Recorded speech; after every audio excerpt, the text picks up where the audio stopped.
Have you ever paid close attention to your own body's movements? Have you ever sat in a completely quiet room and wondered about the real reasons behind the gestures you make every single day? When you meet a stranger, why do you shake their hand? When you say goodbye, why do you wave your hand in the air? We humans like to think we invented these things out of intelligence, civilization, and good manners. We think we've become incredibly modern and civilized. But what if I told you that behind every single one of your civilized actions hides a terrifying history of bloodshed, carnage, and the absolute fear of death? What if I told you that the very gesture you consider the ultimate symbol of honor and respect today was actually, once upon a time, a psychological trick to beg for your life? Today, I'm going to ask you a question that will shake you to your core. A question you have never read in any school, college, or textbook. Imagine a soldier standing tall in a crisp uniform. A national flag or a high-ranking officer is right in front of him. Suddenly,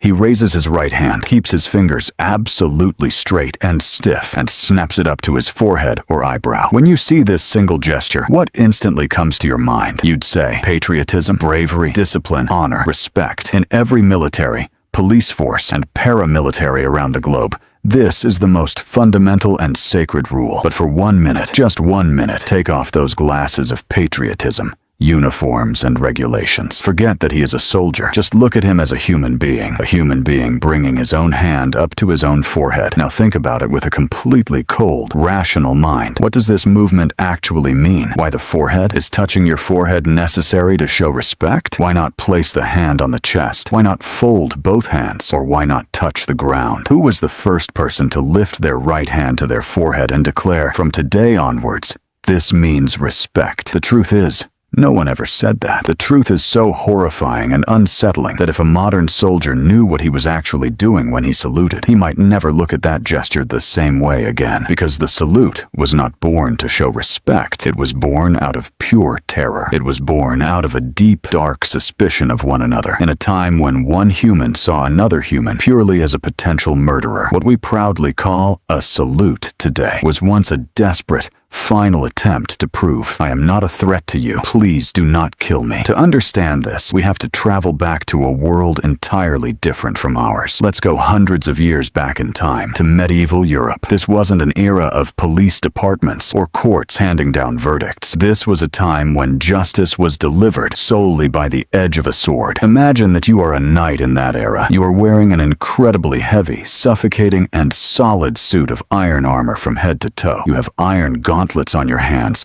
and steel plates on your chest. But the most terrifying part of your gear is your helmet. Back then, to protect a knight's head from being chopped off, their face was completely encased in a thick shell of iron. The front of this helmet featured a hinged iron flap called a visor. This visor was only pulled down when you were in the heat of battle. When it was down, your entire face was hidden. There was only a very narrow slit in front of your eyes, so you could see the outside world and strike your enemy. It was hard to breathe inside that iron cage. It reeked of sweat and blood, but that iron shell was the only guarantee you had of staying alive. Now imagine you are riding your horse through a dense, foggy forest. The ground is muddy, and an eerie silence and sense of dread hang in the air. Suddenly, you see another horse approaching from the opposite direction. Another knight is sitting on it. He's wearing the exact same heavy iron armor. His visor is also pulled down. He's holding a massive sword. In that moment, amidst the thick fog, your heart starts pounding. Your brain's alarm system goes off because you have no idea who is hiding behind that iron mask. Is he a friend? Is he another knight from your own army? Or is he a ruthless killer, inching closer with the sole intention of slicing your head off your shoulders the moment he gets a chance? In that terrifying era, trusting a stranger was simply not an option. If you hesitated for a fraction of a second, if you let your guard down for a moment, the very next thing you'd feel would be a cold, sharp blade piercing through your ribs. So, what was the way to avoid a bloodbath? When two knights crossed paths and had no enmity between them, they had to prove, without speaking a single word, that they weren't there to fight. And right here is where the greatest psychological hack in human history was born. To prove there was no threat, the knight would make a very deliberate, slow,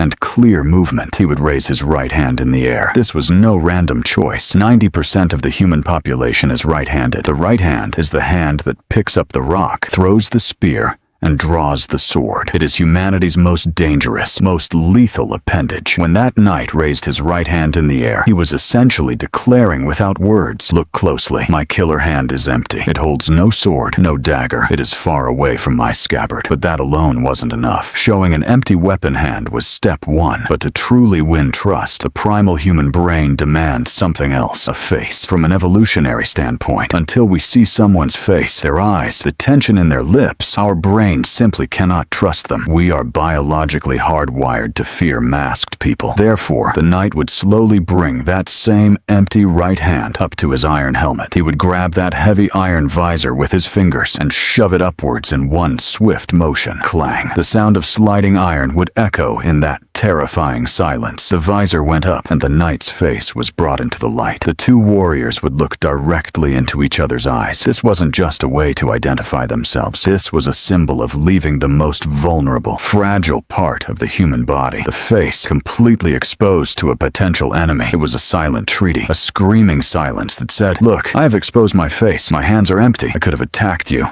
But I'm not. I'm not your enemy." This wasn't honor. This wasn't respect. This was a compromise born entirely out of the fear of death. But the story doesn't end with medieval knights and their iron helmets. To truly grasp the depth of this human instinct, you have to go back millions of years. Our brain's oldest part, the amygdala, acts as a threat detector. It scans strangers for weapons in their hands and intentions in their faces. Whatever is hidden is dangerous. That biological truth forced those knights to lift their visors, but the wheel of history kept turning. Centuries passed. Humanity discovered gunpowder. The deafening roar of cannons and muskets changed the battlefield forever. When a tiny lead bullet could tear through the thickest iron armor like paper, wearing those heavy, suffocating suits became pointless. The era of the knights ended. Those terrifying iron helmets and their visors gathered dust in museums. By the 18th and 19th centuries, armies around the world replaced iron with beautiful cotton and wool uniforms. The iron helmets were replaced by large, magnificent hats made of leather and cloth, adorned with feathers and shining badges. There was no visor left to lift. So, did that thousands of years old, life-saving gesture disappear? Did humanity forget that fear? Absolutely not. Habits born out of the fear of death do not easily erase themselves from human DNA. They simply change shape. When the iron visors vanished from the heads of armies, soldiers invented a new method. Now, when a soldier met a superior officer or an unfamiliar troop, he would raise his right hand and completely remove his hat, lowering it down. Once again, it was a display of making oneself vulnerable, saying, "My hands are full of loyalty, not weapons." But picture the horrific chaos of a real battlefield. Mud, blood, and the thick black smoke of gunpowder are everywhere. Soldiers are holding heavy muskets. Their hands are filthy with sweat and soot. In such a terrifying and chaotic environment, constantly tucking your weapon away, grabbing your hat with dirty hands, taking it completely off and putting it back on was not easy. Hats got ruined, time was wasted, and weapons were accidentally dropped in the rush. Armies found this whole hat-removing drama incredibly burdensome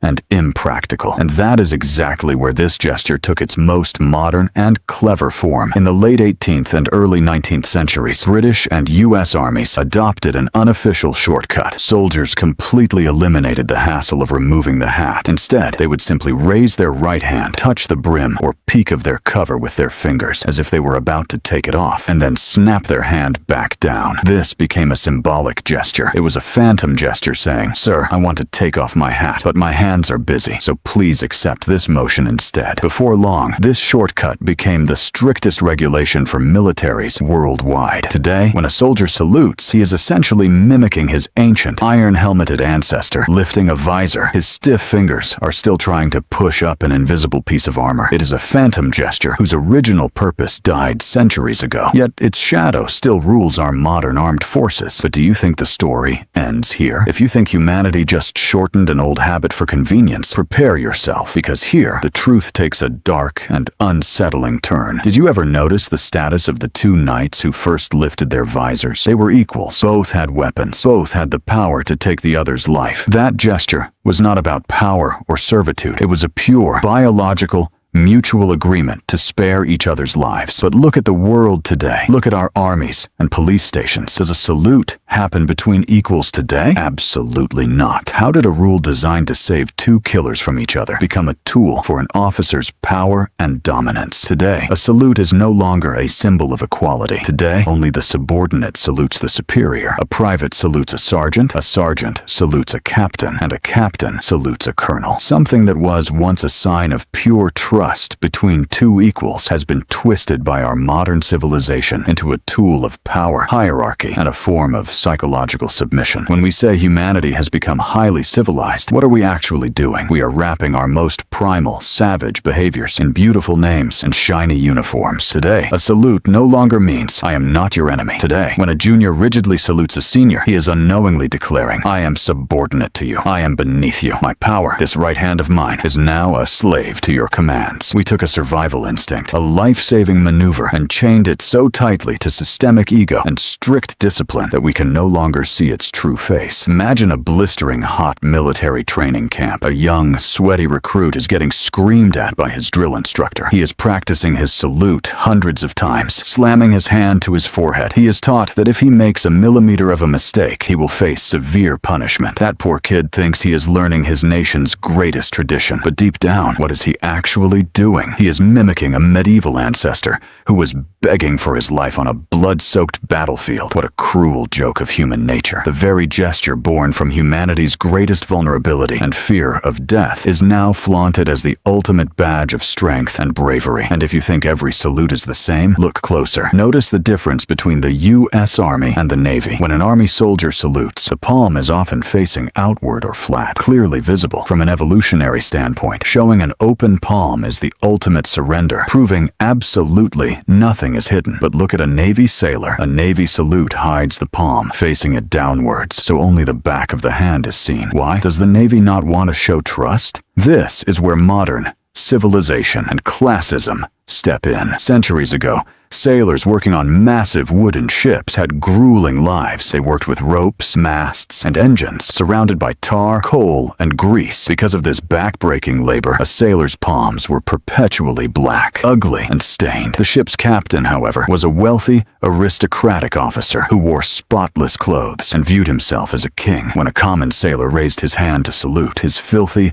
grease-stained palm would be right in the captain's face. The wealthy officers felt insulted looking at the dirty hands of the working class, so they changed the thousands of years old survival rule. They commanded, raise your hand to prove you won't attack me, but hide your filthy palm facing down. Thus, one single gesture combined the primal fear of being murdered with the modern arrogance of an officer refusing to look at a laborer's dirty hands. Isn't it deeply disturbing how much fear and arrogance gave birth to our grand military traditions? What happens if someone simply refuses to salute? If saluting were just a protocol, skipping it would mean a minor penalty. But in the military, intentionally refusing to salute isn't just breaking a rule. It's viewed as the first step of mutiny, and the biological reason is incredibly straightforward. When you refuse to give that gesture of peace, the empty hand, to someone more powerful, their primal brain immediately registers it as a lethal threat. In the language of evolution, refusing to salute means I am not surrendering my weapons. I will not assure you my hands are empty. I might attack you. That is why refusing to salute awakens the animal inside the superior, who instantly perceives it as an act of war. So, let's zoom out completely. Let's travel millions of years back to the ultimate truth. You are sitting around a tiny campfire in the middle of a dark, terrifying, prehistoric forest. The flickering light is your only boundary. Beyond it lies absolute darkness and death. But the caveman by the fire wasn't most afraid of the wolves in the dark. He was most terrified when another unknown human stepped into the light. Because an animal's behavior is predictable, but a strange human, he could steal your fire, take your food, or quietly crush your skull with a rock. Imagine the heart-stopping terror when that stranger first stands before you in the firelight. Both brains are screaming, kill him before he kills you. In that split second, the entire future of human civilization reputation hung in the balance. But then, the stranger did something revolutionary. He dropped the sharp rock from his right hand, raised his empty hand into the firelight, and exposed his face. That single empty hand, that exposed face, invented a language without words that saved humanity from extinction. It wasn't just a gesture. It was the world's first peace treaty. It was history's first, truest salute. Today, we build skyscrapers and AI, pretending we are a highly advanced species. But that prehistoric fire is still burning inside us. The terrified caveman still hides in the darkest corners of our modern minds. Our every polite gesture is just a plea to survive our own inherent violence. The next time you see a crisp military salute, look past the uniform, look into their eyes, and you will see a million-year-old fear